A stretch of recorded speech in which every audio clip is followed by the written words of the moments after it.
कई कारण हो सकते हैं, लेकिन एक महत्वपूर्ण कारण यह है कि हम उस संस्कृति से आते हैं जहां अपने वचन को, अपनी बात को, अपने शब्दों को बचाने के लिए, उनकी रक्षा करने के लिए लोगों ने अपने प्राण तक कुर्बान किए।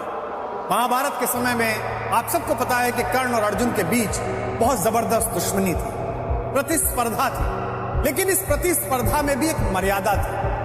महाभारत के चलते युद्ध में दोनों एक दूसरे के रक्त के प्यासे थे, लेकिन मर्यादा से बाहर हटकर कभी कर्ण ने युद्ध नहीं किया।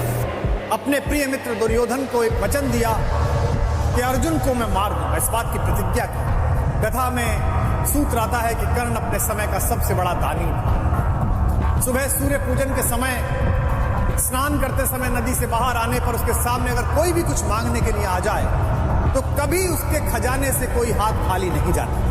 कुंती के मन में आइडिया आया, उन्होंने सोचा कि क्यों ना अपने बेटे कर्ण के पास जाएं और अपने सभी बेटों की रक्षा का वचन मांगे। इससे 6 के 6 बेटे बच जाएंगे और मेरी कोख धन्य रहेगी। जिस दिन कर्ण और अर्जुन का निर्णायक युद्ध होने वाला था, उससे ठीक एक रात पहले एक सफेद कपड़ों में ढकी हुई एक महिला कर्ण के द्वार पर पहुंची। अतिथि से भी कर्ण स्वयं बाहर लेने के लिए गए। देखा तो पांडवों की मां, हस्तिनापुर की महारानी कुंती। उन्होंने कहा कि रात्रि के इस समय मुझ जैसे एक सामान्य सैनिक के द्वार पर हस्तिनापुर की महारानी का आगमन। महारानी अंदर आई और भीगे नेत्रों से वो रहस्य जाहिर किया जो रहस्य कर्ण को पहले ही कृष्ण बता चुके। उन्होंने कहा कि बेटे, मैं तुमसे क्षमा मांगती हूं और मैं तुम्हें ये बताती हूं कि तुम मेरे सबसे बड़े बेटे हो और अर्जुन और बाकी चारों पांडव तुम्हारे छोटे भाई। कर्ण ने कहा कि माँ बड़ी देर से आई है, फिर भी आप आई हैं, तो बताइए कि मैं क्या कर सकता हूँ। कुंती ने कहा कि बस मैं ये चाहती हूँ बेटा कि मेरे 5 पांडव पुत्र हैं और एक तो मेरा सबसे बड़ा पुत्र है। अगर तू युद्ध ना करे तो मेरे वो 5 बेटे भी बच जाएंगे और तू भी बच जाएगा। कर्ण ने कहा कि माँ, तब से तो आज तक गंगा में बहुत पानी बह चुका जब आपने मुझे गंगा में प्रवाहित किया। बात बहुत आगे निकल गई। दुर्योधन मेरा मित्र है, मैं आज जो कुछ खड़ा हूं केवल उसकी कृपा के कारण खड़ा हूं और मैंने उसे विजय दिलाने का वचन दिया। कुंती ने कहा बेटा, पर मैंने तो सुना था कि तुम पृथ्वी के सबसे बड़े दानी हो।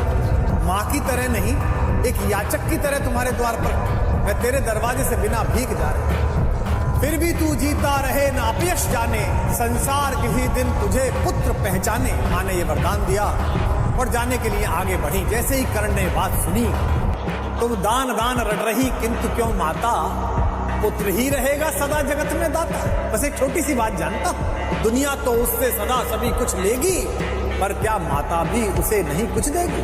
दुनिया मुझसे लेती है, आप तो कुछ दो।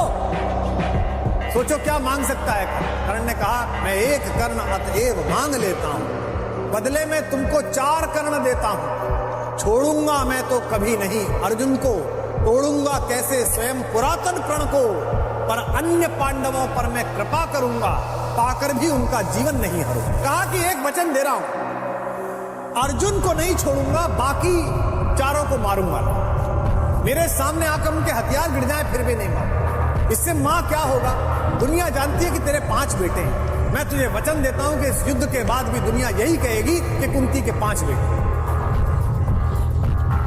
पर मन में एक डर आ गया कि युद्ध क्षेत्र में इतनी मर्यादाएं टूटती हैं, बड़े बड़े मर्यादा का पालन करने वाले लोग मर्यादा नहीं रखते। कुंती ये सब सोचती हुई चुपचाप आधी रात अपने शिविर में लौटकर रोती हुई सो गई। अगले दिन सूर्योदय के बाद भीषण युद्ध प्रारंभ हुआ। चारों भाई बार बार कर्ण के सामने और कर्ण ने हर बार उनको शस्त्र रहित करके छोड़ दिया कि जा। युधिष्ठिर के भाले गिर गए, भीम की गदा गिर गई। कर्ण के जो सारथी थे आप सब जानते हैं, जब युद्ध तय हुआ कि लड़ाई करनी और अर्जुन को हराना है, तो कर्ण ने यह कहा था कि अर्जुन को हरा दो तू, पर अर्जुन के रथ का ड्राइवर बहुत अच्छा है। ड्राइवर कौन है? जो पूरी दुनिया का ड्राइवर है। तो मुझे भी एक अच्छा ड्राइवर दो, एक अच्छा रथ चालक दो, सारथी दो। उस समय के सबसे अच्छे विश्व में 2 ही सारथी थे, एक कृष्ण और दूसरे थे शल्य, जो सहदेव नकुल की मां माद्री के भाई थे। मद्र नरेश शल्य, मामा शल्य, वो दुर्योधन की ओर से लड़ रहे थे। अगर मामा शल्य मुझे मिल जाए तो मैं अर्जुन से लड़ूंगा। तो शल्य ने कहा भाई एक ही बात पर रथ चलाऊंगा, रथ तो चला लूंगा, पर मेरे मुंह से जो निकलेगा निकलेगा, मैं बोलता रहूं। इसीलिए संस्कृत में शल्य का अर्थ है शंका और कर्ण का अर्थ है कान। जिसने कान में बार बार शंका डालकर पराजित किया वो शल्य है। शल्य ने पूछा कि कर्ण ये क्या कर रहा है भाई, इन चारों भाइयों को पकड़ा छोड़ क्यों दिया? अर्जुन से डरता है, ये भी तो तेरे शत्रु हैं। धनखड़ ने मुस्कुराते हुए कहा, आप नहीं समझोगे मामा, ये जिंदगी सिर्फ जीत और हार के लिए नहीं है, बल्कि जिंदगी के बाद बहुत सारी चीजें हैं जिन्हें सत्य कहा जाता है। ये युद्ध तो 5 दिन का है, मैं तो जन्म जन्मांतर का युद्ध लड़ रहा हूं। इस युद्ध के भीषण क्षणों में भी मेरा ध्यान अपने सत्य और अपने वचन से नहीं हटा है। मैंने ये 4 महारथी इसलिए छोड़े हैं, इन्हें जीवनदान इसलिए दिया है कि सत्य के चरणों में, सुमार्ग के चरणों में, स्वर्ग के चरणों में 4 फूल चढ़ा रहा। ये 4 फूल हैं मोल किन्हीं कातर नैनों के पानी के, ये 4 फूल हैं दान किसी प्रच्छन्न महाबलदानी के, ये 4 फूल मेरा अदृष्ट था, हुआ कभी जिनका कामी, ये 4 फूल पाकर प्रसन्न हंसते होंगे अंतर्यामी। और इस तरह